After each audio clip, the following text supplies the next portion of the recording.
বাড়িতে যখন কোনো শুভ অনুষ্ঠান থাকে সেই শুভ অনুষ্ঠানের শুভ সূচনা কিন্তু আমি আমার স্বর্গবাসী শাশুড়ি মা এবং শ্বশুরমশাইয়ের গলায় মাল্য প্রদান করেই করে থাকি। আর ছোট্ট থেকে আমি ছোট্ট লিটিল গোলকে সেই শিক্ষাই দিচ্ছি, কারণ আমি ফটো হয়ে গেলে আমার গলায় মালা দেওয়ার লোকটা পাবো না। সেরকমই বাচ্চাদের কিন্তু কিছু কিছু জিনিস আছে শেখাতে হয় না, তারা দেখে দেখেই শিখে যায়। এই যেমন ধরো কালকে ব্লগে তোমরা অনেকে যে যেমন পেরেছো আমাকে কমেন্ট সেকশনে কমেন্ট করে গেছো, যা তা বলে গেছো, এইটুকু বাচ্চাকে এই শিক্ষা দিচ্ছ।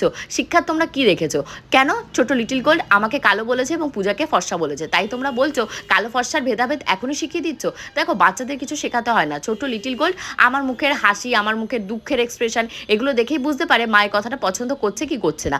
যখন ও আমাকে কালো বলছে, পূজাকে ফর্সা বলছে, আমি খিলখিলি হেসে উঠছি। ও ভাবছে এটা একটা ফানি ব্যাপার, ও সেটাকেই এনজয় করার চেষ্টা করছে। আর আমি মনে করি সবাই তোমরা সেটাই এনজয় করো, এত জাজমেন্টাল হওয়ার। লিটিল গোল্ড এখন যে কথাগুলো বলছে ওর মুখে শুনতে পাকা পাকা লাগছে বলেই আমরা এনজয় করছি এবং সেইটাই তোমাদের সাথে শেয়ার করছি।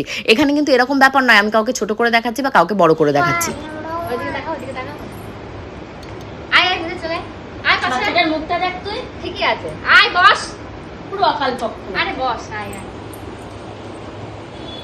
আমানু মানু আমানু মানু আর উমা দাও। মাকে দেবা না, আমায় দেবা। মাকে দেবা না, মাকে দেবা। এসব ডিসগাস্টিং ভিডিও দেখে থাকি না তুমি। ডাইনি এখন বানানো হচ্ছে আমাদের সিন্নি। তো সিন্নির জন্য এখানে আমি 250 করছি, কারণ অনেক লাইন রয়েছে বড় ঠাকুরকে দেওয়ার জন্য। তাই বাইরে পূজা দিচ্ছে, দেবশ্রী দিয়ে গুছিয়ে নিয়ে এসছে। তো এখানে যাচ্ছে 250 দিচ্ছে আমি ঘরে। আর বড়দি কি কি পাঠিয়েছে যে ওইগুলো রয়েছে, বড়দি কিছু দেয়নি এবার, আগের বার দিয়েছিল। ওর এবার নাকি অলরেডি দেওয়া হয়ে গেছে, তাইও দেবে হবে।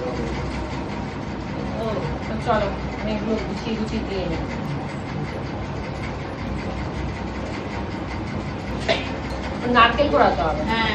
বাড়িতে পুজো থাকলে তোমরা তো সবাই জানো কত রকমের কাজ থাকে। যদিও আমার হাতে হাতে কাজ করার জন্য প্রচুর লোকজন ছিল, আজকে কিন্তু সত্যি সত্যি আমি দশভুজো হয়ে গেছিলাম। আমার দুটো হাতে বেশি কাজ করতে হচ্ছিল না, আমার আনুষঙ্গিক যে হাতগুলো ছিল তারাই সমস্ত করে দিচ্ছিল। আর আমি এপাশে এসে শাশুড়ি মা শ্বশুরমশাই এদের ফটোতে প্রণাম টোনাম করে, মানে ফুলের মালা টালা দিয়ে, নরসিংহ ভগবানের জন্য তুলসী মালা গাঁথা হয়েছিল সেগুলো দিয়ে টিয়ে আমি এখন পুজোর ওখানে গিয়ে বসবো। কারণ পুজোর ওখানে যদি আমি একবার বসে পড়ি বারবার তো ওঠা যাবে না, ঠাকুরমশাই হাতে হাতে সমস্ত কাজ করে দিতে হবে। কাল রাত পোহালেই রয়েছে বিশ্বকর্মা পুজো, জাস্ট এই 17 তারিখে। জানি না আমার বাড়িতে বিশ্বকর্মা পুজো হবে কি হবে না, আর কেমন আয়োজন হবে। যদি তোমরা জানতে চাও তাহলে কিন্তু অবশ্যই আমার পেজ প্রিয়াঙ্কাস টাইম স্টোরি, যেখান থেকে এই মুহূর্তে এই ব্লগটা তোমরা দেখছো, যে যেমন পজিশনে আছো আমাকে না দেখে প্লিজ ফলো করে দাও, তাহলে পরবর্তী ভিডিওর আপডেট পেয়ে যাবে। তাছাড়াও আমার কিন্তু আরও পেজ রয়েছে, Priyanka food and family, Priyanka Shah profile and Priyanka's time story, আরও একটা পেজ। তোমরা যারা যারা ফলো করনি করে দিও। এবং আমার ইউটিউবেও চ্যানেল আছে প্রিয়াঙ্কাস টাইম স্টোরি নামে, সেখানে কিন্তু আমি রেগুলার বেসিসে ডেলি ব্লগ দিয়ে থাকি এবং তোমাদের সবার ভালোবাসায় সেখানে কিন্তু প্রায় 2 মিলিয়ন ফলোয়ার্স হতে গেল।